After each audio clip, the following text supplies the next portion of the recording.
గడిచిన 4 వారాలు రాదర్ 4 క్లాసెస్‌లో మనము పాపం ఎంత తీవ్రమైనదో దేవుని దృష్టిలో హౌ టెరబుల్ లేకపోతే హారబుల్ ద సిన్ ఈజ్ అనేది నేర్చుకుంటూ వచ్చాం.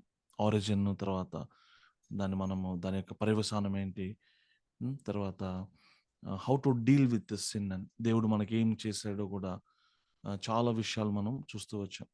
సిలువ మీద యేసుని చూస్తేనే మనకి అర్థమవుతుంది.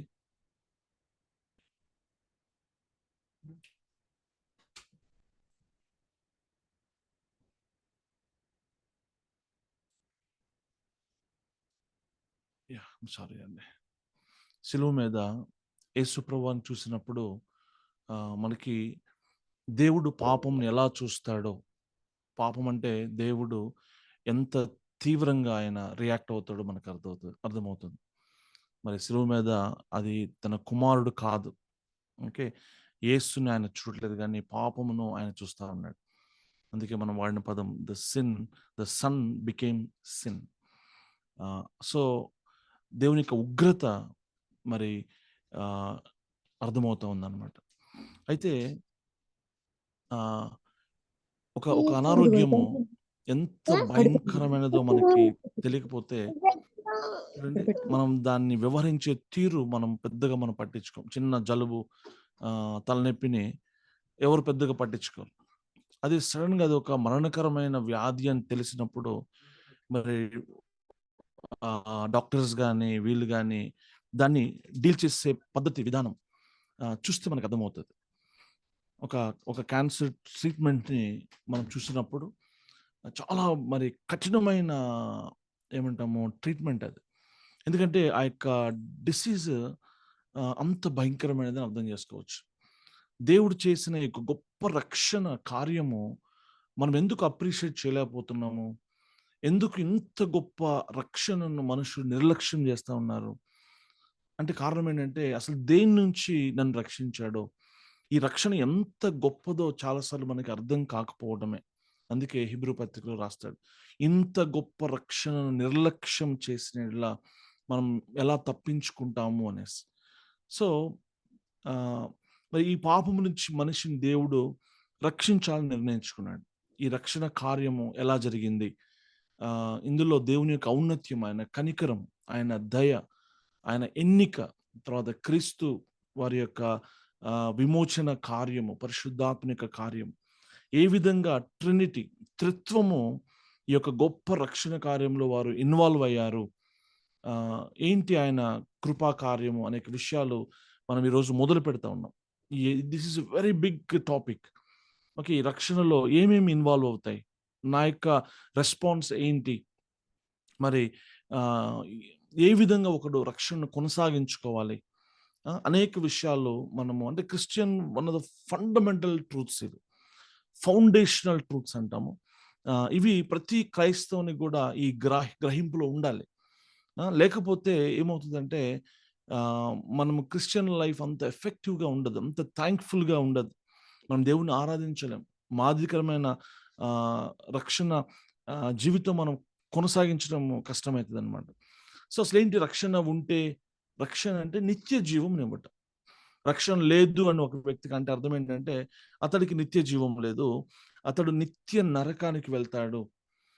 రావెన్ హిల్ గారు అంటారు, అసలు నరకం ఎంత భయంకరమైందో మనకి అర్థం కావాలి. కనీసం ఒక నిమిషమైనా ఒక వ్యక్తిని నరకంలో తీసుకెళ్ళి బయటికి తెస్తే తన లైఫ్ మరి ఎప్పటికీ అలా ఉండదు. దేవుడు యొక్క రక్షణను అతను నిజంగా ఏమంటాం అక్నాలెడ్జ్ చేసి అప్రిషియేట్ చేస్తాడు అనేసి అంటాడు. నరకం ఎంత భయంకరమైనది ఎప్పుడైనా మీరు ఆలోచించారా? Absolute nil of God. God's presence is zero. దేవుడు అక్కడ లేడు అంటే ఏమేమి లేవు అక్కడ? సమాధానం లేదు, ప్రేమ లేదు, నీతి లేదు, తర్వాత క్షమాపణ లేదు అక్కడ. నరకం అంటే ఏం లేదు ప్రియులారా. The place where God is absent absolutely. So అది భయంకరమైన విషయం. అది అక్కడ అగ్ని ఆరదు, పురుగు చావదు అని రాయబడింది. అది లేక్ ఆఫ్ ఫైర్ అని రాయబడింది. అది ఎప్పటికీ మరెన్నటికీ కూడా అది ఆరదు అనేసి. అది ఎప్పుడు కూడా దాన్ని మనం జ్ఞాపకం పెట్టుకోవాలేమో అనిపిస్తుంది నాకు. నరకాన్ని మనం ఎప్పుడు కూడా మర్చిపోకూడదు. అర్థమవుతుందా? ఈ లోకంలో ఎంత కాలం బతికాము, ఎంత సొఫిస్టికేటెడ్‌గా బతికాము, లేకపోతే ఎంత కంఫర్టబుల్‌గా జీవించాము అని ప్రాముఖ్యం కాదు. ధనవంతుడు లాజరస్ స్టోరీలో ధనవంతుడు ఈ భూమి మీద ఉన్నప్పుడు చాలా విలాసవంతమైన జీవితం జీవించాడు బహుశా. ప్రతిరోజు పట్టు వస్త్రాలే, ప్రతిరోజు మరి పారడైజ్ బిర్యానీ తినుండొచ్చు. గొప్ప నేము, తర్వాత గొప్ప ఏమంటాం పేరు ప్రఖ్యాతులు రిచెస్ ఉండిండొచ్చు. కానీ మీరు గమనించారా తర్వాత? అబ్రాహాం బతిమలాడుకుంటున్నాడు, అయ్యా లాజరస్‌ని దయచేసి పంపి తన చిటికెన వేలుతో ఒక చుక్క నీళ్ళు నాకు ఇస్తారా? నేను ఈ పరితాపం తట్టుకోలేకపోతున్నాను అంటున్నాడు. అయ్యో! మరి భూమి మీదే ఆ యొక్క జీవజలం కొరకు అతను ఆశ కలిగి ఉంటే, దాహం కలిగి ఉంటే ఎంత బావుండు కదా! అందుకే యెహోవా దొరకు కాలమందు ఆయనను మీరు వేడుకొనండి అనేసి. ఒక పాయింట్ వస్తది. అక్కడ ఏమంటాము, దేర్ ఇస్ ఏమంటాం, నో పాయింట్ ఆఫ్ రిటర్న్, లేకపోతే ఆహ్, అక్కడ మరలా అవకాశం లేని పరిస్థితి. అది చేయి జారిపోయిన పరిస్థితి. అందుకే ఈరోజు మనం బ్రతికి ఉండగా నేను అది చేశాను, ఇది చేశాను ప్రభు కొరకు. ప్రభువా నేను నీ నామమున నేను అది చేశాను, ఇది చేశాను, దెయ్యాలు వెళ్ళగొట్టాను. చాలామంది ప్రగల్భాలు పలుకుతుండొచ్చు. ఈరోజు నా సంఘం ఎంత పెద్దది, నేను ఎంత పెద్దది, ఇంత పెద్దది అని. అసలు నీకు రక్షణ ఉందా లేదా అని ముందు పరీక్షించుకోవాలి. అంటే నాకు కొద్దిమంది చూస్తే నేను ఐ సీరియస్‌లీ డౌట్. నేను కొద్దిమందికి చెప్పడం కూడా జరిగింది. బ్రదర్ మీ రక్షణలో కొంత ఇది నాకు అనుమానంగా ఉంది. మీరు కొంచెం చూసుకోండి అని నేను చెప్పిన సందర్భాలు కూడా ఉన్నాయి. సో, ఈరోజు అందుకే పౌలు గూడా అంటున్నాడు, మీరు పరీక్షించుకోండి. అసలు మీకు విశ్వాసం ఉన్నదో లేదో, అసలు రక్షణ ఉన్నదో లేదో మీరు పరీక్షించుకోండి అని గూడా పౌలు మాట్లాడుతా ఉన్నాడు. సో, అంత ప్రాముఖ్యమైనది అని అర్థం చేసుకోవాలి. This is the greatest gift you have already received. చాలామంది నాకు దేవుడు అది ఇవ్వలేదు, ఇది ఇవ్వలేదు, ఉద్యోగం ఇవ్వలేదు, పెళ్లి లేదు, పిల్లలు లేదు, లేకపోతే అనారోగ్యం, ఎన్నెన్నో విషయాలు కంప్లెయింట్స్ ఉన్నాయి. భాషల వరం లేదని ఒకళ్ళు, లేకపోతే స్వస్థత వరం లేదని ఇంకొకళ్ళు. వరాల కోసము లేతే ఒక విధమైన డిస్‌కంటెంట్‌మెంట్ కలిగి ఉన్నారు చాలామంది ఈరోజు. నిజానికి రక్షణ అనే ఒక గొప్ప వరం. This is the greatest gift. దీనికి మించిన గిఫ్ట్ లేదు. You have already received. Praise God for that. ఇది అర్థమైతే ఎందుకు ఈరోజు మనము డిస్‌కంటెంట్‌మెంట్‌తో ఉన్నాము, లేతే ఏమంటాము, సంతృప్తి లేక ఉన్నాము అంటే, అసలు రక్షణ ఎంత గొప్పదో మనకు అర్థం కాలేదు కాబట్టి. ఇది ఒక్కటి అర్థమైతే, నిజంగా నీకు ఇది అర్థమైందని నాకు ఎలా తెలుస్తదంటే, నీ లైఫ్‌లో ఏమున్నా లేకపోయినా యూ ఆర్ హ్యాపీ అన్నమాట. Because of this salvation. తినటానికి తిండి లేకపోయినా, ఆరోగ్యం లేకపోయినా, ఇల్లు లేకపోయినా, ఏమి లేకపోయినా యూ విల్ బి కంటెంట్. థాంక్‌ఫుల్‌గా ఉంటావు. కృతజ్ఞతాస్తుతులు చెల్లించగలవు. ఎప్పుడు? When you understand what it is all about salvation. యేసుప్రభు వారు మన కొరకు చేసిన గొప్ప రక్షణ కార్యం అర్థమైతే చాలు. నేను అది మీకు అర్థం కావాలని నా తాపత్రయం, నా ప్రయాస అంతా కూడా. సో, ఇది ఆహ్, పాత నిబంధన, కొత్త నిబంధనల యొక్క సారాంశము రక్షణ అంటే. ద ఎంటైర్ బైబిల్ మొత్తం గూడా ఈ రక్షణ గురించే. ప్రవక్తలు మాట్లాడిన, ధర్మశాస్త్రం మనుషుల్ని నడిపించిన, ఎవరి యొద్దకు నడిపిస్తుందంటే ఒక రక్షకుని యొద్దకి. ఎందుకంటే అల్టిమేట్‌గా ఆ రక్షకుడు నిన్ను విమోచించాలి. నీకు ఒక రిడెంప్షన్ ఇవ్వడం కోసం, ఒక విమోచన కొరకు ఆయన యొద్దకు నడిపించే ప్రయత్నమే బైబిల్ అంతా కూడా. ఓకే. తర్వాత ఇందులో భూత, వర్తమాన, భవిష్యత్ కాలములకు సంబంధించింది రక్షణ. రక్షణ ఎప్పుడు మొదలైందంటే, ఎప్పుడో మొదలైంది. Okay. We will come to that డీటెయిల్డ్‌గా. భూమి పునాదులు వేయబడక మునుపే, అసలు ఇంకా ముందుకెళ్తే అసలు అనాదిలోనే ఈ రక్షణ కార్యం అనేది మొదలైందని బైబిల్ సెలవిస్తుంది. ప్రకటన గ్రంథంలో చూస్తాం. అనాదిలో ఉదయించబడిన గొర్రెపిల్ల అని యేసుక్రీస్తు వారికి పేరు. అంటే ఈ రక్షణ ఎప్పుడు మొదలైంది? మనందరిని దేవుడు ఎప్పుడు చూస్తున్నాడో తెలుసా? Even before everything existed. తర్వాత భూమి పునాదులు వేయబడక మునిపే, ఈరోజు కూడా ఈ రక్షణలో కొనసాగుతున్నాము. And you will be saved. మరలా మనం ఈ రక్షణలో ఫ్యూచర్‌లో కూడా కొనసాగుతూ ఉంది. మనం రక్షించబడతాం అనేక విషయాల గురించి. ప్రాముఖ్యంగా రక్షణ 3 విధాలుగా మనం చూడొచ్చు. ఒకటి పాపం యొక్క శిక్ష నుంచి రక్షణ అన్నమాట. నిత్య నరకం నుంచి, దేవుని యొక్క ఉగ్రత నుంచి. The consequence or punishment of the sin నుంచి నాకు రక్షణ రావటం. Okay, that is once for all you are forgiven. పరలోకంలోకి అది నన్ను తీసుకెళ్తుంది, నిత్య నరకం నుంచి తప్పించడం, అది మొదటి భాగం. రెండవది, మరి పాపం యొక్క అధికారం నుంచి నాకు విడుదల, రక్షణ రావాలి. ఎప్పుడు అది భూమి మీద ఉండగా. ఈరోజు నువ్వు ఉండగానే నీకు సంపూర్ణమైన విడుదల from every clutch of the devil, from every clutch of the sin. ఈ లోకము నుంచి, సాతాను యొక్క ఆధిపత్యం నుంచి, పాపము నుంచి, నీ శరీరేచ్ఛల నుంచి, ఓకే, అనేక పరిస్థితుల నుంచి నీకు సంపూర్ణమైన విడుదల, రక్షణ. దాన్ని రిడెంప్షన్ అంటాం.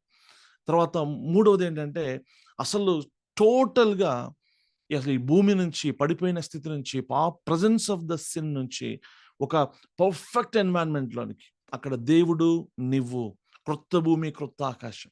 అసలు అక్కడ మరణం అనేది లేదు, ఎందుకంటే పాపం అనేది లేదు అక్కడ. అక్కడ జీవమే అంట. అసలు మరణం అన్న పదము, పాడు అన్న పదము, రోగము అన్న పదము, దుఃఖము అన్న పదం అక్కడ వినపడదు. ఆకలి దప్పులు లేవు అక్కడ. ప్రతి బాష్ప బిందువు తుడిచివేయబడను.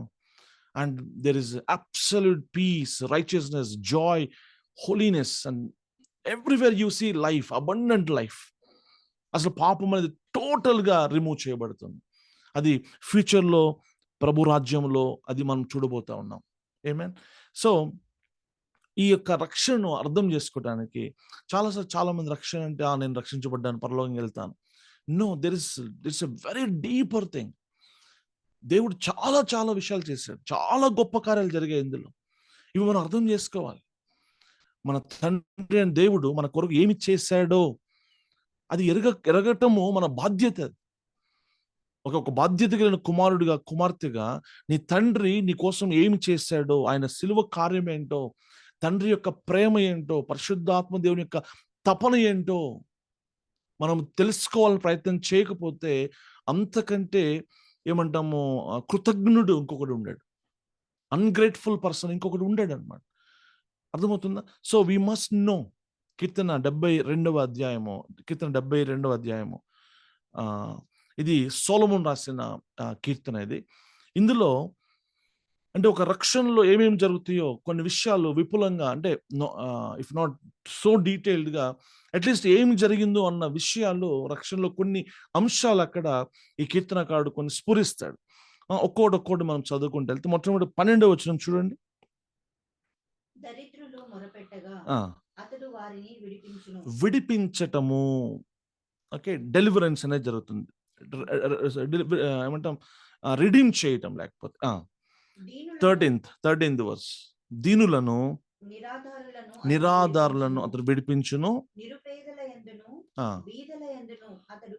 కనికరించును. రక్షణలో భాగాలవి. ఆయన నన్ను విడిపించును, నా పట్ల ఆయన కనికరము కలుగును, కనికరించును. ఇంకా చూస్తే 14వ వచనంలో, రక్షించును, కపట బలాత్కారముల నుండి అతడు వారి ప్రాణమును విమోచించును. విమోచన అంటే రిడీమ్ చేస్తాడు. ఓకే, రిడెంప్షన్ ఉంది. వారి ప్రాణము అతని దృష్టికి ప్రియముగా ఉన్నది. ఒక పాపిని దేవుడు ఒక డస్ట్బిన్ లాగా, లేకపోతే వాడు పాపపు కుండలాగా, అసహ్యకరమైన వ్యక్తిలాగా దేవుడు చూడడు అన్నది మేము ముందుకు తీసుకొస్తున్నాం. ఒక డాక్టర్ ఒక రోగగ్రస్తుని చూసినప్పుడు అతనికి ఏమి ప్రేమ కలగటం, అబ్బా అయ్యో అనటం అట్లా ఏమి ఉండదు. Doctor does his profession. అతన్ని ట్రీట్ చేయడంలో డాక్టర్ తన యొక్క ఏమంటామో వృత్తిని నెరవేరుస్తాడు. అర్థమవుతుందా? దేవాది దేవుడు పాపి అయిన ఒక రెబెల్ని, తిరుగుబాటు చేసిన, లేకపోతే ఆయన వాక్యంకి ఎదిరించిన ఒక మనిషిని, అయితే పాపపు కూపంలో, నరకంలోనికి వెళ్తున్న మనిషిని చూసినప్పుడు దేవుడు అసహించుకోలేదు. This is the good news. ఏదో రక్షించాలి కాబట్టి రక్షించలేదు ఆయన. మానవుని చూసినప్పుడు మానవుని పట్ల ఆయనకి ప్రేమ కలిగింది, కనికరం కలిగింది, జాలి కలిగింది. ఆయన మనిషిని ద్వేషించలేదు. రక్షణలో ఈ విషయాలు మనం ఖచ్చితంగా అర్థం చేసుకోవాల్సిన విషయాలు. అర్థమవుతుందా? అది ఎజెకియల్ 16లో చూస్తాం. ఏంటి, ఆ యొక్క రక్తంలో పొర్లుచున్న ఒక బిడ్డని చూస్తాడు. దాని నాభి సూత్రం కోయబడలేదంట, ఉప్పు రాయబడలేదు, రక్తం కడగబడలేదు. అది అట్లా అనాథలాగా, దిక్కులేని దానిలాగా పడి ఉంటే, that is the state. Even యెషయా గ్రంథం 1:18లో కూడా, రండి మనం వివాదం తీర్చుకుందాం, ఏంటో ఎలా దేవుడు అంటున్నాడు, ఆయన ఒక ఇనిషియేషన్ తీసుకుంటున్నాడు. మీ పాపములు ఎర్రని రక్తము వలె కెంపు వలె ఉన్న మీ మనస్సాక్షి, మీ హృదయము అట్లా పాపయుక్తమై ఉన్నప్పటికీ కూడా ఇదిగో నేను దాన్ని కడిగి శుద్ధి చేస్తాను, నా రక్తం చిందిస్తాను. దేవుడు మనల్ని చూచినప్పుడు ఆయనకు కలిగే రెస్పాన్స్ ఇది. ఇది అర్థం చేసుకోవాలి. ప్రేమగా కనబడ్డామంట. హీ లవ్డ్ అస్. పాపిని ఆయన ఎంతో ప్రేమించాడు. దేవుడు లోకమును ఎంతో ప్రేమించెను.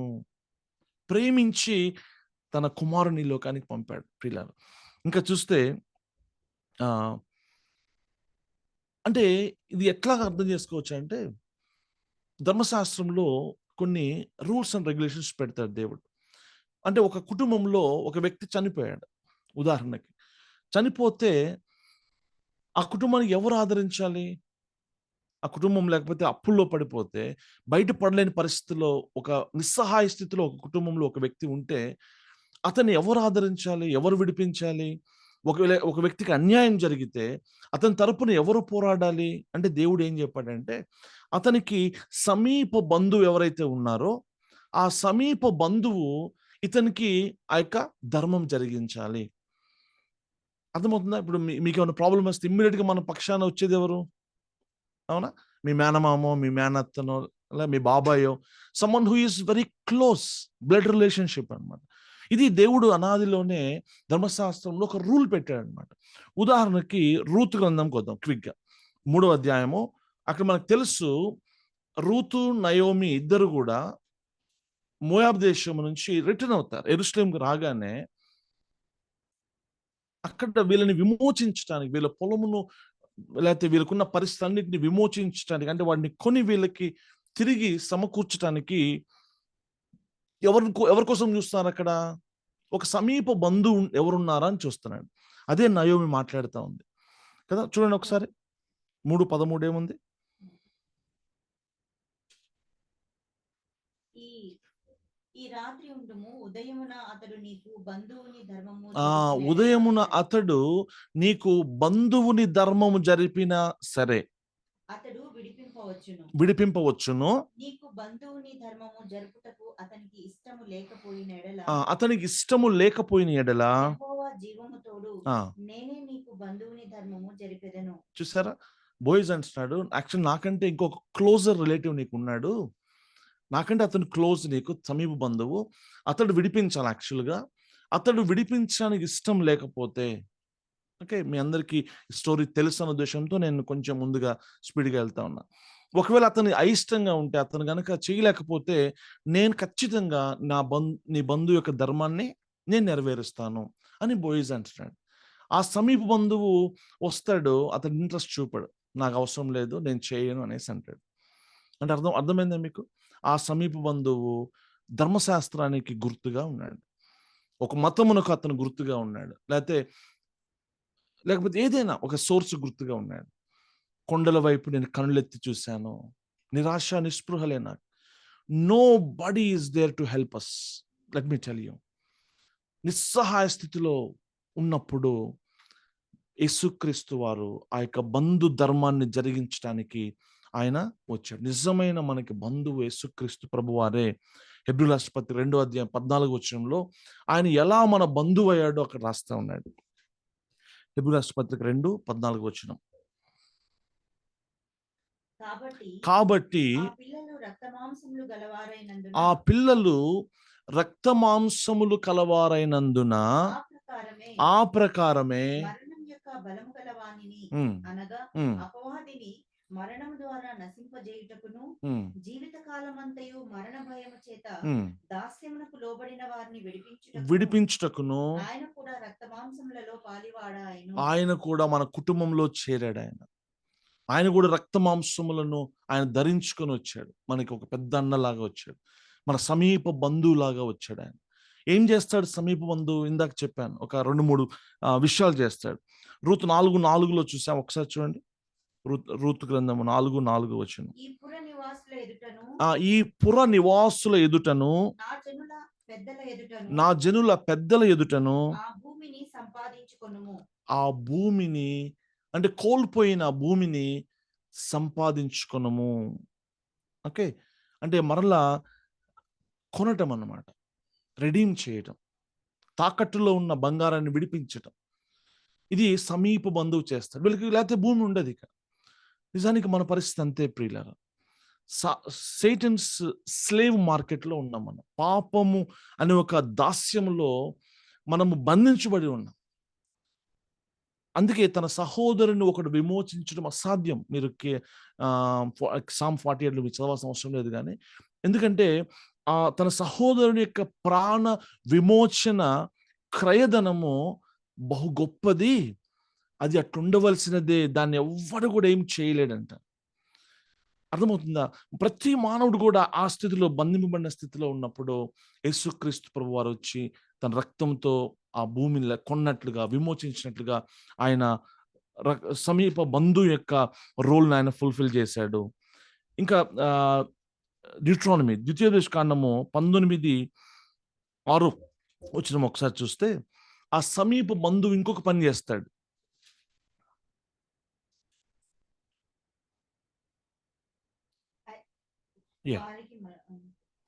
అయితే హత్య విషయంలో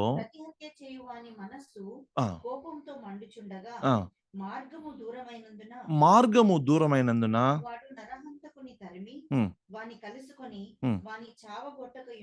ఉండునట్లు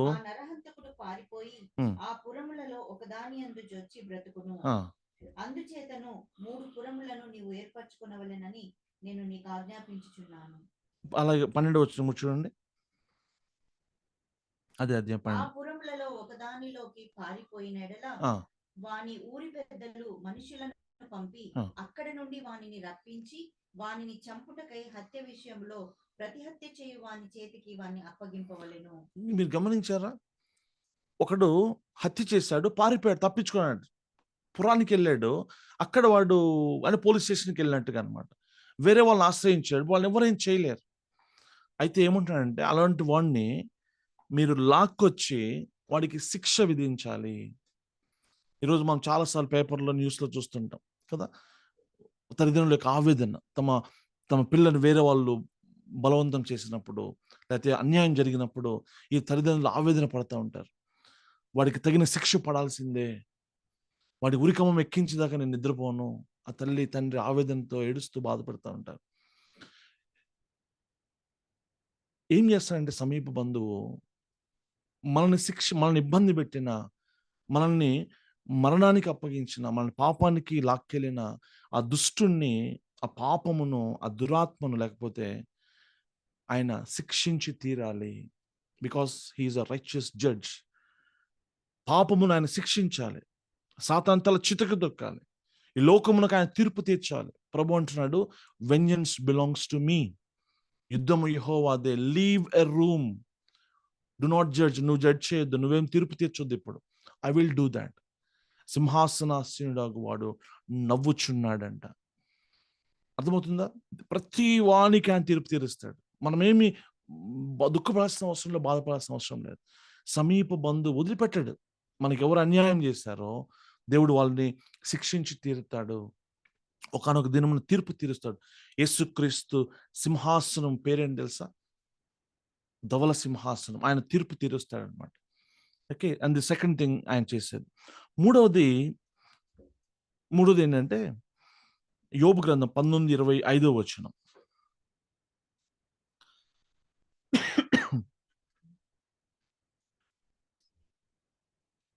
19వ అధ్యాయము 25వ వచనం.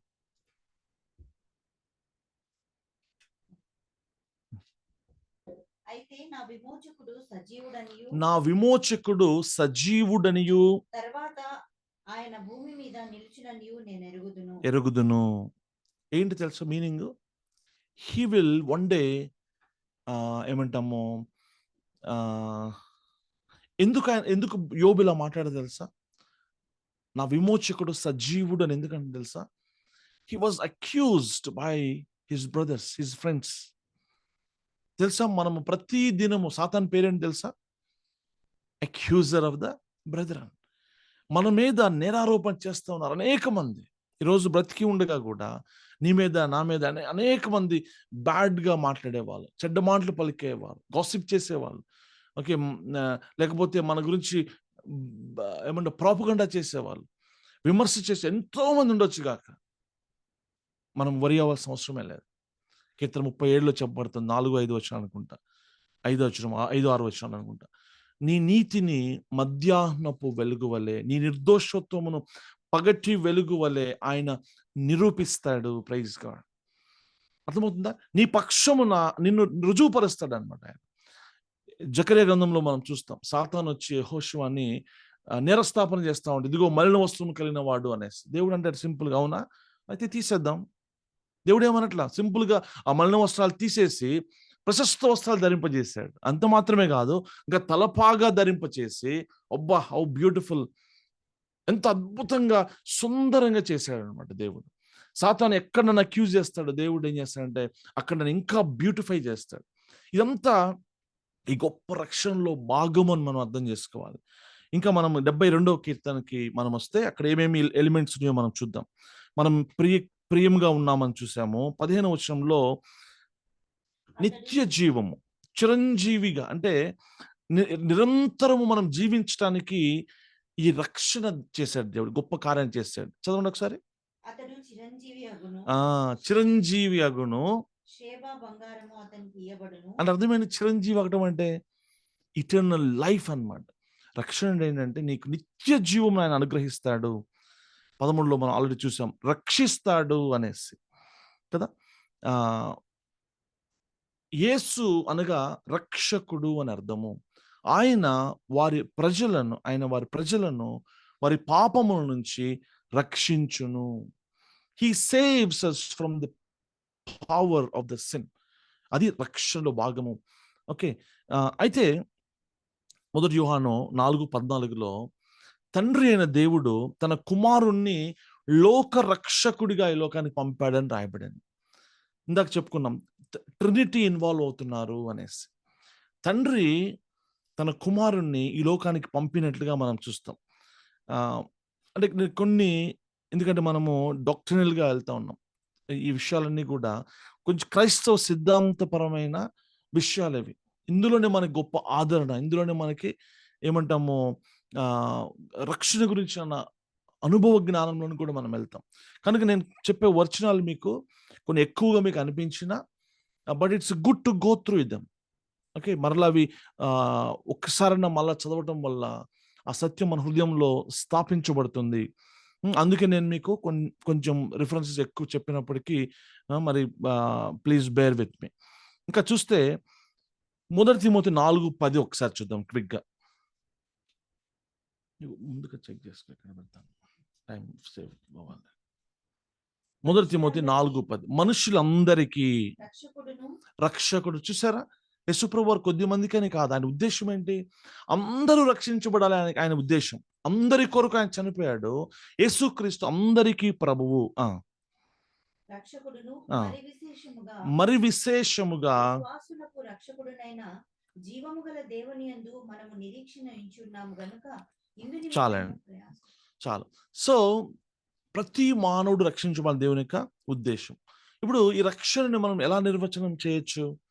ఒక అయోగ్యుడైన, ఒక అభాగ్యుడైన, ఒక దిక్కుమాలిన, లేకపోతే ఓకే ఒక హోప్లెస్ కండిషన్లో, చీకటిలో, నిరీక్షణ లేనివాడుగా, నరకానికి తప్పెందుకు పనికిరాని స్థితిలో, టోటల్ హెల్ప్లెస్ కండిషన్లో ఉన్న ఒక మానవుడి పట్ల దేవుడు చూపిన అపారమైన తన కృప, ప్రేమ, ఓకే ఆ కృపా ఏమంటాము మహిమైశ్వర్యము చొప్పున ఆ మానవుణ్ణి ఏంటి విమోచించి, రక్షించి, తన ఏమంటాం కృపను మానవుడు అనుభవించినట్లుగా మనం చేసే ఒక ప్రక్రియ అని మనం చెప్పొచ్చు. This is totally the favour of God. ఇందులో నా భాగస్వామ్యం, నువ్వు నేను చేసింది ఏమీ లేదు. అందుకే ఇది కృపావరము. రక్షణ అనేది అతిపెద్ద కృపావరం. కృపావరం అన్నిట్లోకెల్లా the greatest gift of grace ఏంటంటే రక్షణ అనే కృపావరం మనం అందరం పొందుకున్నాము. చెప్పండి ప్రియమైన వారు, ఈరోజు ఈ రక్షణ పొందుకున్న మనము, ఈ కృపావరం పొందుకున్న మనము, నీకు అది లేదు ఇది లేదని ఇప్పుడు కంప్లైంట్ చేద్దామా? చేస్తారా ఎవరైనా? ఇంకా చేద్దామా? చేస్తే మనకి ఇంకా ఇది అర్థం కాలేదు. దాని నిమిత్తం మేము ప్రార్థన చేద్దాం. ప్రభువా నాకు ఇంకా అర్థం కాలేదు, అసలు నువ్వు నా కోసం ఏం చేసావో, నా సెలవులు నువ్వేమి వెళ్ళావో నాకు అర్థం కాలేదు నాయన అని దేవుని దగ్గర ఏడ్చి, ప్రభువా నా కళ్ళు తెరవండి అని ప్రార్థన చేద్దాం. ఏ ఒక్క విషయంలో నీకు డిస్కంటెంట్మెంట్ ఉన్నా, డిస్సాటిస్ఫాక్షన్ ఉన్నా, డిస్కరేజ్మెంట్ ఉన్నా, ఈ ఈ యొక్క రక్షణని నువ్వు అర్థం చేసుకోలేదని నేను ఘంటాపదంగా చెప్పగలను. పౌలు అంటున్నాడు, నేను లేమి స్థితి తెలుసు, ఉన్నత స్థితి తెలుసు. He was beaten black and blue. కొట్టాడు, రాళ్లతో కొట్టారు, చంపడానికి ప్రయత్నం చేశారు, అవమానించారు, దూషించారు. ఏవి అతనికి దుఃఖం, బాధ కలగట్లా. ఎందుకంటే he know what it is all about the salvation. ఎంత గొప్ప రక్షణ దేవుడు నా కోసం చేశాడో, నాకు ఏముందో అతనికి తెలుసు. ఆ క్రీస్తుని కలిగి ఉన్నాడు కనుక, ఈ రక్షణ కలిగి ఉన్నాడు కనుక, it doesn't matter whether people are there with him or not, whether money is there or not, health is there or not. అసలు ఏవి మ్యాటర్ కాకూడదు అంటాను నేను. మనల్ని ఆ విధంగా మరి క్రీస్తులో మనల్ని సుస్థిరంగా భద్రపరిచేది యొక్క రక్షణ గురించిన జ్ఞానము. ఆమేన్. సో ఈ రక్షణ యొక్క ఆవశ్యకతని ఇంకొకసారి మనం చూస్తే, మనం గడిచిన 4 క్లాసెస్లో సిన్ ఎంత భయంకరంగా ఉందో చూసాం. సిన్ వలన ఎన్ని కాన్సిక్వెన్సెస్ వచ్చాయో మనం చూసాం. పాపం ఏం చేసింది? మానవుని దేవుని నుంచి దూరం చేయటమే. క్లుప్తంగా ఆలోచన చేస్తే, దయచేసి ఆ యొక్క కాన్సిక్వెన్సెస్ ఏదైతే మనము ఇంతకుముందు నేర్చుకున్నామో, పదే పదే పదే పదే మీరు దయచేసి వాటి గురించి చదివి హార్ట్లో ఇంప్రెస్ అవ్వాలని మనవి చేస్తా ఉన్నాం. ఎందుకంటే అది మనకు అర్థం కాకపోతే పాపము యొక్క సివియారిటీ మనకు అర్థం కాదు. అసలు రక్షణ యొక్క గొప్పతనం మనకు అర్థం కాదు. పాపం ఏం చేసిందో నాకు అర్థం కావాలి.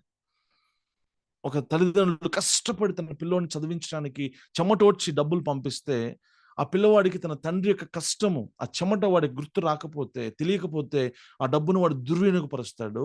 తన తల్లిదండ్రుల పట్ల వాడి కృతజ్ఞత ఉండదు అసలు. మన hearts should be filled with gratitude. మన జీవితాలు ఆయనకి దారిపోయాలి ప్రియమైన వల్ల. అయ్యా, నా ప్రాణము, నా శరీరం, అణువణువు, నా ప్రతి రక్తపు చుక్క నాయన ఈరోజు ఇదిగో నీ రాజ్యంలో నీ కొరకు, నీ మహిమ కొరకు నేను పోస్తాను అనగలిగే స్థాయి ఎప్పుడు వస్తుందంటే, only when you understand what he did for you and for me. ఆయన ఏం చేశాడో అర్థమైనప్పుడు మాత్రమే. అందుకే ఆ లిస్ట్ ఎప్పుడు నాకు తెలిసి ఉండాలి. నన్ను నరకానికి తీసుకెళ్ళింది అది. భౌతిక మరణం వచ్చింది, స్పిరిచువల్ డెత్ వచ్చింది, నాకు ఇటర్నల్ డెత్ని కలుగజేసింది పాపం. దాని నుంచి రక్షించాడు దేవుడు. రక్షణ అంటే నా మనస్సు అంధకారం అయిపోయింది. రిఫరెన్సెస్ నేను చెప్పట్లు, ఆల్రెడీ ఇంతకుముందు ఉన్న రిఫరెన్సెస్ మీరు ఒక్కసారి please go through them.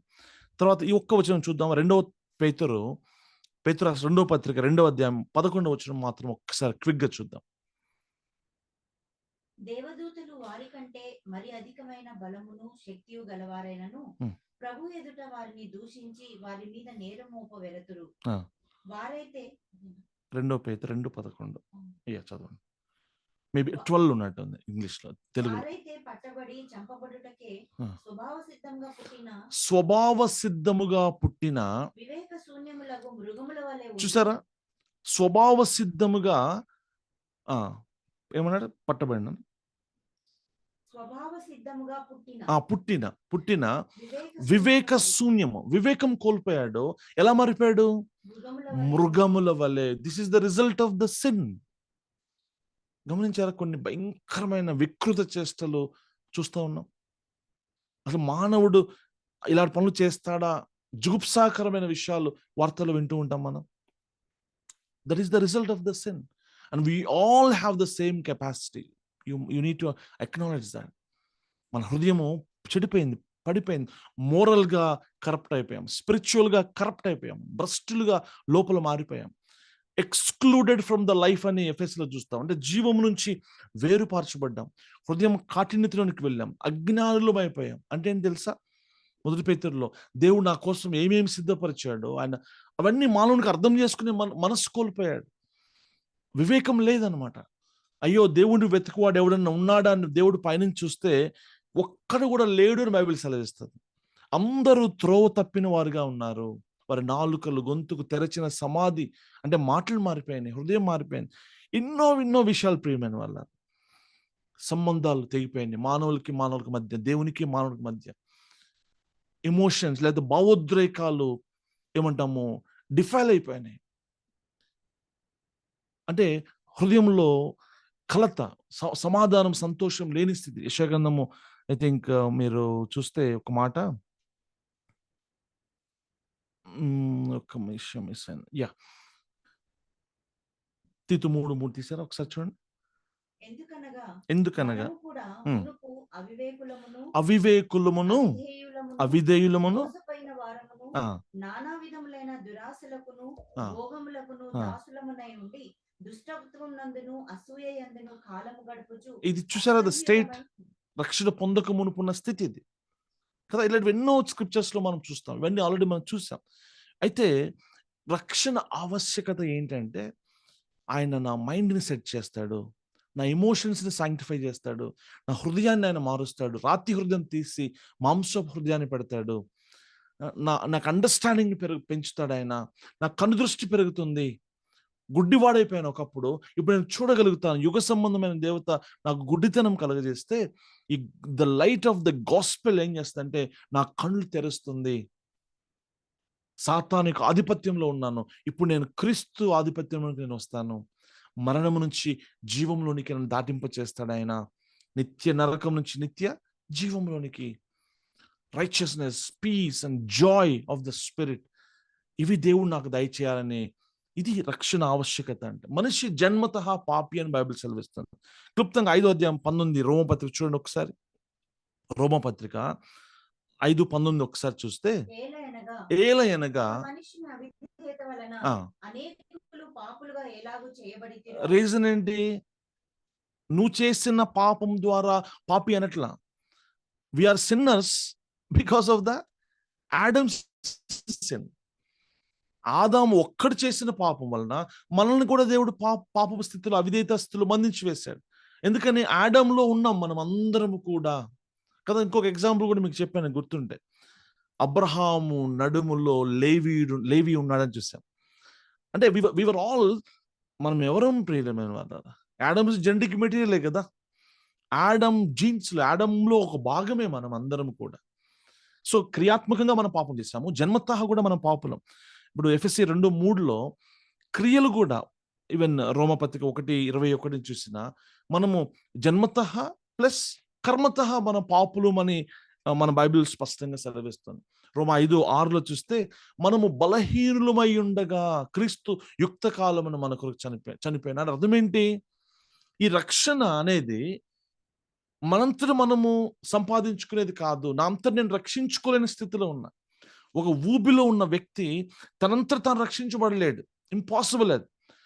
More he tries to come out, more actually he goes deep అన్నమాట. ఎంతగా బయటపడాలని ప్రయత్నం చేస్తాడో, అంతగా వాడు ఇంకా కూరుకుపోతాడు. ఈరోజు నేను చెప్పనా? మనమందరము ఒకవేళ ఏ బలహీనత నీలో ఉన్నా, ఏ పాపము నిన్ను ప్రభుత్వం చేస్తున్నా, లేకపోతే ఎటువంటి వీక్‌నెస్ ఉన్నా, నువ్వు దాని నుంచి బయటపడాలంటే నువ్వు ప్రయత్నం చేయొద్దు దయచేసి. ఎందుకంటే నీకు చేత కాదు అది. నీ సొంత ప్రయత్నం చేయనే చేయొద్దు. ఏం చేయాలి? Rather cry out. ప్రభు వైపు చూడాలన్నమాట. రక్షకుడిని ఆశ్రయిద్దాము. ఆయనే మన రక్షకుడు. అందుకే మనం ఇంకనూ బలహీనములుగా అంటే మనం రక్షించుకునే శక్తి మనకు లేనప్పుడు, ఆయనకి శత్రువులుగా ఉన్నప్పుడు క్రీస్తు మన కొరకు చనిపోయాడు. రక్షణ యెహోవా ఆధీనము అని బైబిల్ సెలవిస్తుంది. ఆయనే ఆరంభించాడు అని మనం అర్థం చేసుకోవాలి. ఓకే. ఈ రక్షణ యొక్క అంతిమ ఉద్దేశ్యం ఏమిటి? మనం అనుకుంటాము, అందరూ రక్షించబడాలి గదా! అందరూ నరకం నుంచి తప్పించబడాలి గదా! అని మనం అనుకుంటాం కదా! Yes. That is one good, ఏమంటాము, ఆబ్జెక్టివ్. అది కూడా మంచిదే. కానీ అంతకంటే ప్రాముఖ్యంగా ఈ రక్షణ యొక్క ఆహ్, ఉద్దేశ్యం ఏంటంటే, ఆయన కృపా కీర్తికి మహిమ కలుగునట్లు, దేవునికి మహిమ కలుగును గాక. Praise God. Primarily it brings glory to God.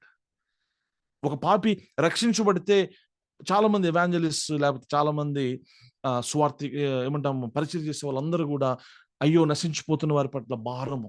అయ్యో వీళ్ళు ఇక్కడ ఇంత అవసరం ఉంది, ఇక్కడ ఇంతమంది చచ్చిపోతున్నారు. ఎన్నెన్నో వాళ్ళు కనికరంతో నిండిపోయి ఉంటారు. అది కాదు ప్రైమరీ రీజన్ మనం ఇతరులకి సువార్త ప్రకటించడానికి. ఒక వ్యక్తి రక్షణలోకి రావడానికి ప్రైమరీ రీజన్ ఏంటయ్యా ఉందంటే, దీని ద్వారా నా ప్రభు మహిమపరచబడతాడు.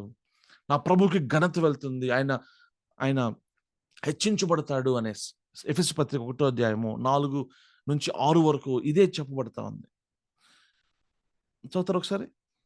ఎట్లనగా తన ప్రియుని యందు తాను ఉచితంగా మనకు అనుగ్రహించిన తన ప్రియుని యందు యేసుక్రీస్తునందు ఎవరు మనకు ఉచితంగా అనుగ్రహించింది? తండ్రి అయిన దేవుడు మనకు ఉచితంగా అనుగ్రహించిన తన కృపా మహిమకు, కృపా మహిమైశ్వర్యం అంటాడు 7వ వచనంలో. సో ఆ కృప హి హస్ లావిష్డ్ అన్నమాట హిస్ గ్రేస్. నన్ను రక్షించింది ఏంటి? ఆయన కృప. నన్ను ఇంతవరకు బతికించింది ఆయన కృప. నన్ను అంతం వరకు నిలబెట్టేది ఆయన కృప. రేపొద్దున దేవుని ఎదుట నిందారహితునిగా పరిశుద్ధంగా నిలబెట్టేది ఆయన కృప. Everything, everywhere you see the grace. కృపతో ఆరంభమవుతుంది, కృపతో ముగుస్తుంది అన్నమాట. సో రేపొద్దున పరలోకంలో సంఘమును చూచినప్పుడు, సంఘం పరిశుద్ధంగా నిందారహితంగా ప్యూర్గా కనిపించినప్పుడు మహిమ, అబ్బా వీడు ఎంత బాగున్నాడు, వీడు అంత బాగున్నాడు అంటారు. ఎవరు? నిన్ను నన్ను మెచ్చుకోరు వాళ్ళు. పరలోకం అంతా, హోల్ హెవెన్ అంతా కూడా ఎవరిని మెచ్చుకుంటారు? Praise the Lord. యేసుక్రీస్తు వారికి మహిమ వెళ్తుందంట, తండ్రికి మహిమ వెళ్తుందంట. మీరు మొదటి తెస్సలో కూడా చూస్తే ఆయన మన యందు ప్రశంసించబడతాడని రాయబడింది. ప్రశంస ఎవరికి? స్టీఫెన్కి, శ్రీధర్కి, అంజీకి కాదు. అబ్బా వీడు భలే సేవ చేశాడు, లేకపోతే వీడు భలే పాట పాడుతున్నాడు, భలే అది చేశాడు, మనకి కాదు ప్రశంస. ప్రశంస ఎప్పుడు కూడా ఆయనకి వెళ్తుందంట. దిస్ ఇస్ ద అల్టిమేట్ ఉద్దేశం అని మనం అర్థం చేసుకోవాలి. కీర్తన 106:8 కూడా ఈ మాట రాయబడతా ఉంది. అయినను తన మహాపరాక్రమమును ప్రసిద్ధి చేయుటకై praise the Lord. It is according to his name. ఎందుకు రక్షించాడు అంటే ఆయనకు ప్రశంస, ఆయన ఘనతకు, ఆయన శక్తి ఏంటో రుజువుపరచబడింది. ప్రియులారా, అమేజింగ్ కదా. మీరు యాక్షన్ నిర్గమకాండంలో చూస్తాం మనం దాన్ని. 2వ అధ్యాయము 23-25 వరకు చూడండి ఒకసారి. నిర్గమకాండం. అలాగున అనేక దినములు జరిగిన మీదట ఐగుప్తు రాజు చనిపోయెను. ఇశ్రాయేలీయులు తాము చేయుచున్న వెట్టి పనులను బట్టి తూర్పులు విడిచుచు మొరపెట్టుచుండగా తమ వెట్టి పనులను బట్టి వారు పెట్టిన మొర దేవుని యొద్దకు చేరెను. కాగా దేవుడు వారి మూలుగును విని అబ్రహాము, ఇస్సాకు, యాకోబులతో తాను చేసిన నిబంధనను జ్ఞాపకం చేసుకొనెను. దేవుడు ఇశ్రాయేలీయులను చూచెను, దేవుడు వారి యందు లక్ష్యం ఉంచెను. కదా, మనకు తెలుస్తుందంతా. వారిని లక్ష్యం ఉంచాడు, వారి శ్రమను చూశాడు, వారి బాధలు చూశాడు, వారిని ఎట్లా విడిపించాలని నిర్ణయించుకున్నాడు. దీని ఉద్దేశం ఏంటంటే 9వ అధ్యాయం 16 చూడండి ఒకసారి. నిర్గమ 9:16. నా బలమును నీకు చూపినట్లును భూలోకం త్రూ దిస్ భూలోకం అంతటా కూడా నా నామము ప్రచురము చేయు నిమిత్తమును. ఎవరితో మాట్లాడుతున్నాడు? ఇది ఫరోతో మాట్లాడుతున్నాడు. అల్టిమేట్ గా ఎస్, ఇజ్రాయెల్ రక్షించబడతారు, మన్నా కురుస్తుంది, ఎర్ర సముద్రం చీలుస్తారు, ఎరుకో చీలుతుంది, ఎవ్రీథింగ్ ఈస్ గ్రేట్. కానీ మీరు గమనించారా, ఎప్పుడైతే వీళ్ళు జెరికోకి వెళ్తారు, యెహోషువ ఈ జనరేషన్ యోర్దాను దాటి అవతలకి వెళ్ళగానే ఏం రాయబడింది తెలుసా? వాళ్ళందరి గుండెలంట అవిసినని రాయబడ్డాయి. గడగడగడలాడిపో, అమ్మో దేవుని ప్రజలు వచ్చేస్తున్నారు రాహో అని వాళ్ళు భయపడిపోయి ఏం చేసేది తెలుసా? They shut themselves out. Shut up చేసుకున్నారు. వాళ్ళ యొక్క వాల్స్ అన్ని కూడా గడగడగడలాడుతున్నారు. ఐగుప్తులో జరిగిన యొక్క మైటీ మిరకిల్స్ ప్రపంచం అంతా కూడా విస్తరించాయి అన్నమాట. చివరికి మహిమ ఎవరికి వెళ్ళింది? యెహోవా దేవుడే నిజమైన దేవుడు, అమ్మో ఈయన భయంకరుడు, ఆయన పరాక్రమము బయటకు కనిపించింది. ఎర్ర సముద్రమును చీల్చినప్పుడు, మన్నా కురిసినప్పుడు, లేకపోతే ఎరుకో గోడలు కూలినప్పుడు చుట్టుపక్కల రాజులు, నేషన్స్ అని గడగడలాడాయని చెప్తా ఉంది. ఏం జరిగింది తెలుసా? దేవుడు తన మహిమను ఆయన బయలుపరిచాడు. ఈరోజు కూడా చూడండి, ఒక పాపి రక్షించబడితే ఈరోజు దేవునికి ఎంత మహిమ వెళ్తుంది తెలుసా? నీ జీవితంలో మార్పు వస్తూ ఉంటే, నువ్వు రక్షణ మార్గం నడుస్తూ ఉంటే, అన్యజనులు నీ వెలుగును చూసి తండ్రిని మహిమపరుస్తారని. నిన్ను మహిమపరచరు. మీరు గమనించండి, యేసు ప్రభువు వారు మిరకిల్స్ చేసిన ప్రతిసారి మనుషులు ఎవరిని మహిమపరిచారని రాయబడింది తెలుసా? అబ్బా యేసయ్య భలే యేసావు అనట్లా. యేసుకి వెళ్ళట్ల మహిమ, తండ్రిని మహిమపరుస్తూ వచ్చారు. ఒక మనుషునికి ఇట్టి అధికారం, ఇట్టి శక్తిని ఇచ్చిన దేవునికి మహిమపరుస్తారని రాయబడింది. ఇది అంతిమ ఉద్దేశం కింద మనం చూడాలి. యెషయా 42:8 కూడా అంటాడు ప్రభు, నా నామము నిమిత్తము యెహోవాను నేనే, నేనే ఇదే నా నామము, ఆ మరి ఎవనికిని నా మహిమను మరి నేనిచ్చువాడను కాను. ఎవ్వరికి నా మహిమను నేను ఇవ్వను, నాకు రావాల్సిన స్తోత్రమును విగ్రహములకు చెందనివ్వను. చెందనివ్వను. Praise the Lord, praise the Lord. Okay, ఈ విధంగా అల్టిమేట్ గా గోల్ ఏంటంటే ఆయనకి మహిమ వెళ్ళటం, రక్షణ యొక్క ఉద్దేశం అని మనం చూస్తూ వచ్చాం కదా. నా నామమును బట్టి మీ పాపములు క్షమించబడి ఉన్నవి అనేసి ప్రభు అంటాడు. ఇలాగా ఎన్నో స్క్రిప్చర్స్ మనం చూడొచ్చు, అవన్నీ కూడా మనకి టైం లేదు, మనం వెళ్ళట్లా. ఓకే, సో రక్షణలో తండ్రి మహిమనే, దేవునికి మహిమనే ప్రాధాన్యమైన విషయమని మనం అర్థం చేసుకోవాలి.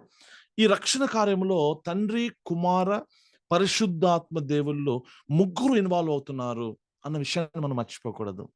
ఓకే, సో తండ్రి యొక్క రోల్ ఏంటి? తండ్రి మనల్ని ఎంపిక చేసుకున్నాడు. He elected us. ఎలక్షన్ అంటాం. ఆయన ఎన్నిక చేసుకున్నాడు, అది తండ్రి యొక్క పాత్ర. తండ్రి ప్రేమించాడు, ప్రేమించి ఆ ప్రేమలో తన కుమారుని యందు నిన్ను నన్ను చూచాడు, ఎంపిక చేసుకున్నాడు. ఓ మై గాడ్, ఒకవేళ ఆయన నిన్ను చూడకపోతే, ఆయన ఎంపిక చేసుకోకపోతే, నన్ను ఎంపిక చేసుకోకపోతే మనం ఏం చేయలేం. అది అందుకే అన్న దీని కృప. దయచేసి ఈ ఒక్క ఆస్పెక్ట్ నేను ఈరోజు మరి మాట్లాడి ముగిస్తాను. టైం చెప్పండి. ఓకే,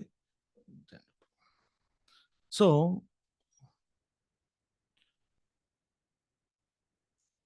తండ్రి యొక్క రక్షణలో తండ్రి యొక్క పాత్ర ఏంటంటే he chose, he elected. Election అంటాం దీన్ని. ఓకే, ఎఫెసీ పత్రిక 1వ అధ్యాయము 4 నుంచి 6 వరకు మళ్ళీ ఒకసారి చదువుతాం. సో రోమా, ఎఫెసీ పత్రిక చాలా చాలా ఇంపార్టెంట్ లెటర్స్ ఈ యొక్క పర్టికులర్గా ఈ యొక్క టీచింగ్కి. మనం పదే పదే వీటికి వస్తూ ఉంటాం. 4 నుంచి 6 వరకు అండి. ఎట్లనగా తన ప్రియుని యందు తాను ఉచితంగా మనకు అనుగ్రహించిన తన కృపా మహిమకు కీర్తి కలుగునట్లు తన చిత్త ప్రకారమైన సంకల్పము చొప్పున, దయా సంకల్పం, ఇట్స్ ఓన్లీ మర్సీ, యేసుక్రీస్తు ద్వారా తనకు కుమారులనుగా స్వీకరించుటకై. ఎవరికి చూడండి, తండ్రి గురించి మాట్లాడిన ప్రతిసారి వెంటనే కుమారుడు రావాల్సిందే. కుమారుడు లేకుండా తండ్రి ఒక్కడే ఏం చేయడు ఎక్కడ కూడా.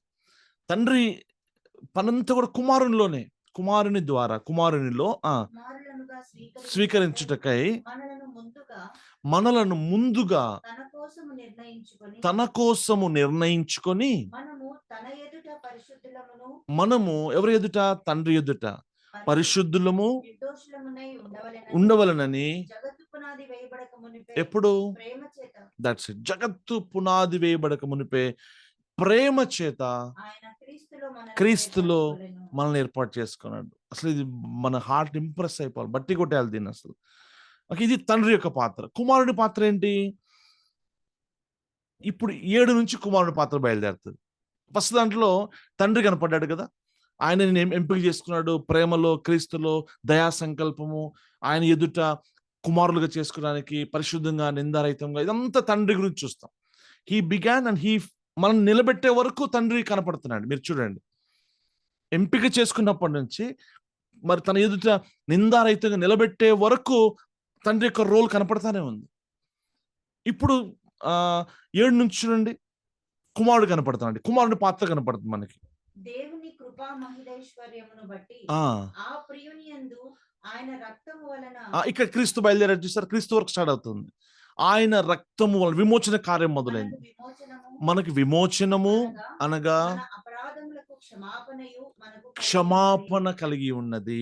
దేవునికి మహిమ కలిగి. కిందకి రండి. కాలము సంపూర్ణమైనప్పుడు జరగవలసిన ఏర్పాటును బట్టి 12 వరకు ఆయన తన దయా సంకల్పం చొప్పున తన చిత్తమును గూర్చిన మర్మమును తెలియజేసి సంపూర్ణమైన జ్ఞాన వివేచన కలుగుటకు కృపను మన ఎడల విస్తరింపజేసెను. కృపను, ఎవరి కృప? క్రీస్తు కృపను విస్తరింపజేసెను. ఈ సంకల్పమును బట్టి పరలోకంలో ఉన్నవే గాని భూమి మీద ఉన్నవే గాని సమస్తమును క్రీస్తునందు ఏకముగా సమకూర్చవలెనని తనలో తాను నిర్ణయించుకొనెను. మరియు క్రీస్తునందు ముందుగా నిరీక్షించిన మనము తన మహిమకు కీర్తి కలుగజేయవలెనని దేవుడు తన చిత్త ప్రకారమైన సంకల్పమును బట్టి మనలను ముందుగా నిర్ణయించి ఆయన యందు స్వాస్థ్యంగా ఏర్పరచెను. ఆయన తన చిత్తానుసారంగా చేసిన నిర్ణయం చొప్పున సమస్త కార్యములను జరిగించుచున్నాడు. ఆమేన్. Praise God. సో తండ్రి యొక్క ఎలక్షన్ చూసాము, కుమారుని యొక్క విమోచన కార్యం చూసాము, తన రక్తం చెందించడం, అటోన్మెంట్ అంటాం, ప్రొపిటియేషన్ లేకపోతే శాంతికరంగా ఉండటం. రెండవది 13వ వచనం నుంచి చూస్తే అదే అధ్యాయంలో మీరును సత్యవాక్యమును పరిశుద్ధాత్మ యొక్క సీలింగ్ జరుగుతుంది. ఇక్కడ third person of the Trinity యొక్క వర్క్ చూస్తాం. మీ రక్షణ సువార్తను విని క్రీస్తునందు విశ్వాసముంచి వాగ్దానం చేయబడిన ఆత్మ చేత ముద్రింపబడితిరి. వాగ్దానం చేయబడిన ఆత్మ చేత. What is the work of the Holy Spirit here? He sealed us. అంటే ఒక కవర్ లో పెట్టి పాతకాలంలో లక్కతో సీల్ చేసేవాళ్ళు. చాలా కాన్ఫిడెన్షియల్ మ్యాటర్స్ రాజులు తమ యొక్క మెసేజ్ పంపేటప్పుడు సీల్ చేసేవాళ్ళు, లక్కతో రాజు ముద్ర వేసేవాళ్ళు. దాన్ని ఎవ్వరు బ్రేక్ చేయడానికి అధికారం లేదు. అదంతా సురక్షితంగా ఉంటుంది అన్నమాట. ఓకే, జనరల్గా ఎంసెట్ పేపర్స్, ఐపీ పేపర్స్ ఇవి కూడా లక్కతో సీల్ చేస్తారు, పోలీస్ స్టేషన్లోనే ఓపెన్ చేస్తారు. అంటే చాలా భద్రంగా మనల్ని కాచేది, సీల్ చేస్తుంది పరిశుద్ధాత్మ దేవుడు. అంటే రక్షణను మనకి అన్వయింపచేసేది. He makes Christ so real. తండ్రి కుమారుల యొక్క పనంతా కూడా మన జీవితంలో మనకి ఏమంటాము ప్రాక్టీస్లోనికి, మనకు అనుభవంలోనికి తెచ్చే కార్యము ఎవరు చేస్తారంటే హోలీ స్పిరిట్ గాడ్ చేస్తాడు.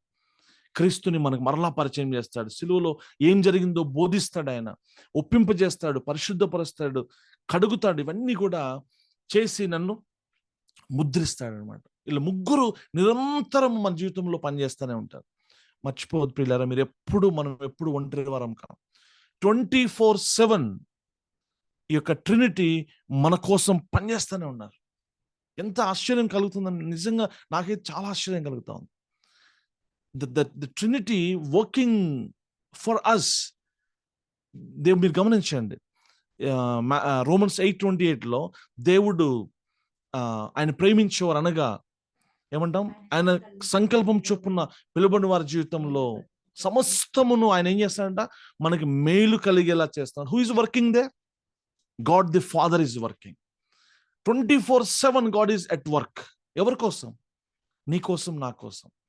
తర్వాత కుమారుడు ఏం చేస్తాడు? రక్షణ కార్యం ముగించేశాడు ఆయన, నీ కోసం, నా కోసం. అండ్ నా తండ్రి కుడిపార్శ్వంలో కూర్చొని మన కోసం ఆయన ఏం చేస్తాడు తెలుసా? విజ్ఞాపన చేయించునే ఉన్నాడు. కాన్స్టెంట్ గా తండ్రి ఎదుట మన పక్షమును అడ్వకేట్ చేస్తూనే ఉన్నాడు, మన పక్షమును తండ్రితో వాదిస్తూనే ఉన్నాడు. తన గాయాలు చూడు ప్రభు అనేసి మొన్న ఎవరు అనుకున్నాం, శేఖరన్న నేను, యేసు ప్రభు వారి గాయాలు ఎందుకు ఇంకా అలానే ఉంచుకున్నాడంటే ప్రతిసారి తండ్రికి చూపించడానికంట. ఏం మాట్లాడండి, యేసు ప్రభు వారు గాయాలు సింపుల్గా చూపిస్తాడంట. మన తరపున ఆయన గాయపరచబడ్డాడు, ఆయన మరణించాడు, తండ్రికి గుర్తు చేస్తూ ఉంటాడు, అడ్వకేట్ చేస్తూనే ఉంటాడు. And the Holy Spirit, this is the era of the Holy Spirit. పరిశుద్ధాత్మ కార్యాలు అయితే చెప్పనక్కర్లేదు ప్రియులారా. నిరంతరం ఆయన మన హృదయంలో ఆయన పని చేస్తూనే ఉన్నాడు, ఒప్పింపజేస్తూనే ఉన్నాడు, నీతో మాట్లాడుతూనే ఉన్నాడు, ఆ ప్రాబ్లమ్స్ ఇస్తూనే ఉన్నాడు. ఇదిగో ఇదే త్రోవా నీతో మాట్లాడతాడు. నువ్వు కుడికి ఎడమకి వెళ్లకుండా నిన్ను పరిశుద్ధపరుస్తూ క్రీస్తుకు లోబడేలాగా, క్రీస్తు యొక్క ఆధిపత్యంలోనికి నిన్ను నడిపించేది పరిశుద్ధాత్మ దేవుడు. అసలు క్రైస్తవునికున్న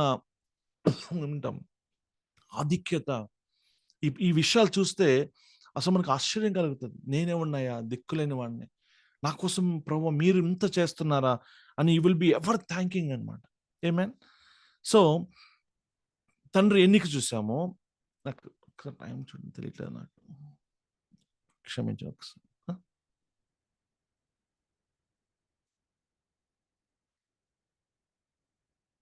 టైం అయిపోయింది. నేను ఈరోజు ఇక్కడ నేను ఆపేస్తాను.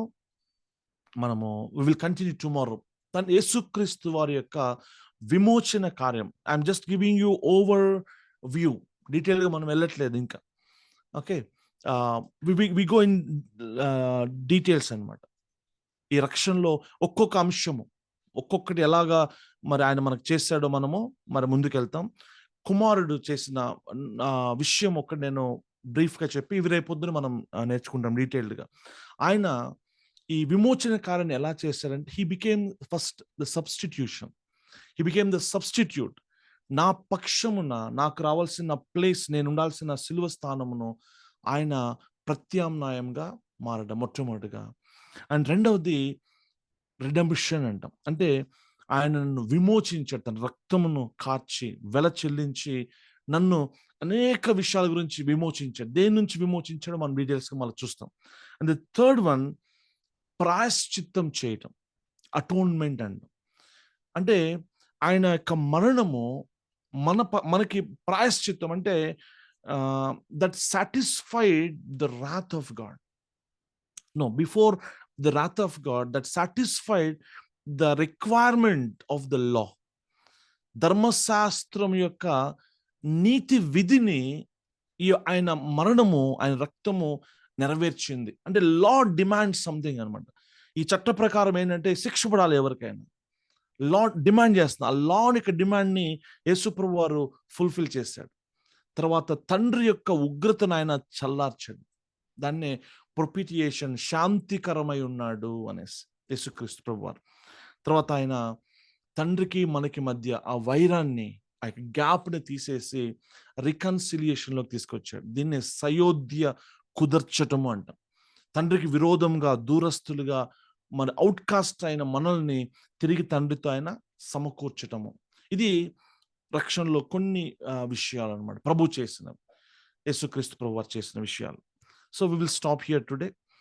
వి will continue. Church please listen, జాగ్రత్తగా వినండి. ఎందుకంటే ప్రభువు మన కోసం చేసిన ఈ విషయాన్ని మనం వినాల్సిన బాధ్యత, తెలుసుకోవాల్సిన ఆ ఖచ్చితమైన రెస్పాన్సిబిలిటీ మనందరి మీద ఉంది. ఎందుకంటే ఇది నిన్ను గొప్ప ఆరాధకునిగా చేస్తుంది. దేవుని పట్ల గొప్ప కృతజ్ఞతతో నీ హృదయం నిండుతుంది. తర్వాత మన లైఫ్స్ ట్రాన్స్ఫార్మ్ అవుతాయి. నా ప్రభు నా కోసం ఇంత కార్యం చేశాడా అంటే ఒక ఏమంటే మాదిరికరమైన జీవితంలోనికి మనము పిలువబడిన పిలుపుకు తగినట్లుగా మనం జీవించడానికి కూడా ఇది మనకి సహాయపడుతుంది. దేవుడు మనకి అట్టి కృపను దయచేయును గాక. ప్రార్థన చేసుకుందాం. తండ్రి పరిశుద్ధుడా, నీ కృపాసనం వద్దకు చేరుతూ ఉన్నాం. అయ్యా, మమ్మల్ని మీరు ఎంపిక చేసుకున్నారు. మా నీతి, మా భక్తి కాదు. నీ కుమారుని లోకానికి పంపి గొప్ప విమోచన కార్యాన్ని మీరు చేశారు. నైనా నీ పరిశుద్ధాత్మను మా హృదయంలో మరి పెట్టినైనా నీ కుమారుని యొక్క స్వాస్థ్యం మేము అనుభవించుటకు, అయ్యా పాలు పొందుటకు నైనా మేము నీ కుమారుని పోలికలోనికి రావటానికి పరిశుద్ధాత్మను మీరు పనిచేస్తున్నారు.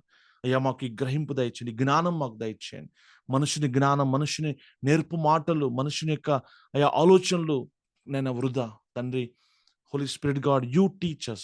Open our eyes, Lord. Open our understanding, oh God. Please, Father God, ఈ యొక్క రెవల్యూషన్ మీరు మాకు దయచేయండి. అయ్యా, మీరే మహిమ పొందుకొనమని యేసు నామములో అడుగుచున్నాను మా పరమ తండ్రి.